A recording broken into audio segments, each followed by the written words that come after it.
এটি একটি ঐতিহ্যবাহী কলেজ। আমি প্রথমে দুঃখ প্রকাশ করছি যে এখানে বিল্ডিং করে দিতে পারেন। কেন পারে নাই? বঙ্গবন্ধু কন্যা মাননীয় প্রধানমন্ত্রী আমাদেরকে বলেছেন বিল্ডিং এর এখন প্রয়োজন নাই, আরো বছর দিয়ে পরে বিল্ডিং দেওয়া শুরু করুন। আগামী বছর থেকে বিল্ডিং যখনই শুরু হবে দক্ষিণ সুরমায় কোনো বিল্ডিং হলে first Islam Ali school and college তোমরা খোঁজ খবর নিয়ে দেখো যে কোথাও কোনো বিল্ডিং আছে। কিন্তু আমাদের একটা সুখবর আছে, এখানে বঙ্গবন্ধুর কনিষ্ঠ পুত্র 1975-এর 15ই আগস্টে বঙ্গবন্ধুকে যখন হত্যা করা হয়, বঙ্গবন্ধুর শিশু সন্তান শেখ হাসিনাকে সেদিন হত্যা করা হয়েছে। সেই শিশুপুত্র শেখ হাসিনার নামে শেখ হাসিনা টেকনিক্যাল কলেজ এবং ইনস্টিটিউট হচ্ছে।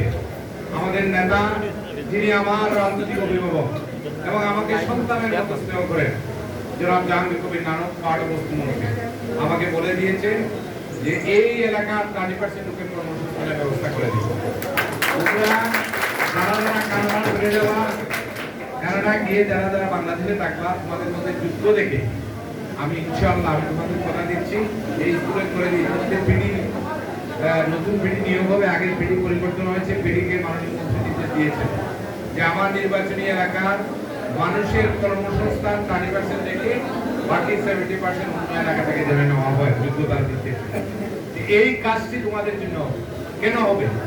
এই যে কত উপনির্বাচন এবং কত নির্বাচনে এই ছাত্রলীগের দামাল ছেলেরা, এই যুবলীগের ছেলেরা তোমরা আমার জন্য কষ্ট করেছো, আমি ভুলে যাইনি।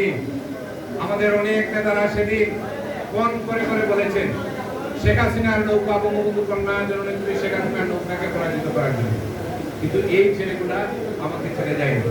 বন্যার সময় আমি 13 মেট্রিক টন চাল এই 3টি ওয়ার্ডে দিয়েছি। এই ছাত্রলীগের ছেলেরা সেদিন মানুষের বাড়ি বাড়ি দিয়ে চাল পৌঁছে দিয়েছে, খাবার শুকনা খাবার পৌঁছে দিয়েছে। সেটি দায়িত্ব ছিল কার? মেয়র আরিফুল হক চৌধুরী। কিন্তু আমি আমার দায়িত্ব পালন করেছি, করি নাই? আমি ডেউটি দিয়েছি, আমি শুকনা খাবার দিয়েছি, আমি মানুষের পাশে ছিলাম। আজকেও আমি আমাদের মতিউর রহমান ভাইয়ের ওয়ার্ডে একটি রাস্তা উদ্বোধন করে এসেছি, আরসিসি ঢালাই রাস্তা। আমি এই 3টি ওয়ার্ডে অনেক মসজিদ দিয়েছি, মসজিদের উন্নয়ন করেছি, মন্দিরে করেছি, অনেক কিছু করেছি।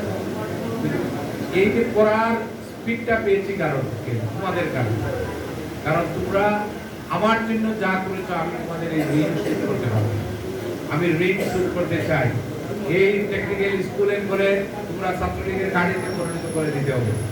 এই টেকনিক্যাল স্কুল এবং কলেজে আমাদের এই 3টি ওয়ার্ডের ছেলেমেয়েরা অগ্রাধিকার ভিত্তিতে সেখানে ভর্তির জন্য সুযোগ পাবে। সেই লক্ষ্যে আমি প্রিন্সিপালের সাথে কথা বলেছি। এই 3টি ওয়ার্ডের ছেলেমেয়েরা এখানে যেন কর্মসংস্থানের ব্যবস্থা পায় এবং শুধু এই Sheikh Hasina technical school and college নয়, এই এলাকায় যত প্রতিষ্ঠান হবে সকল প্রতিষ্ঠানে আমার এই 3টি ওয়ার্ডের মানুষ যেন অগ্রাধিকার ভিত্তিতে সুযোগ পায়। সেটি শুধু চাকরির ক্ষেত্রে নয়, ব্যবসা বাণিজ্য থেকে শুরু করে সকল ক্ষেত্রে এই এলাকার লোকজন অগ্রাধিকার ভিত্তিতে সুযোগ পাবে।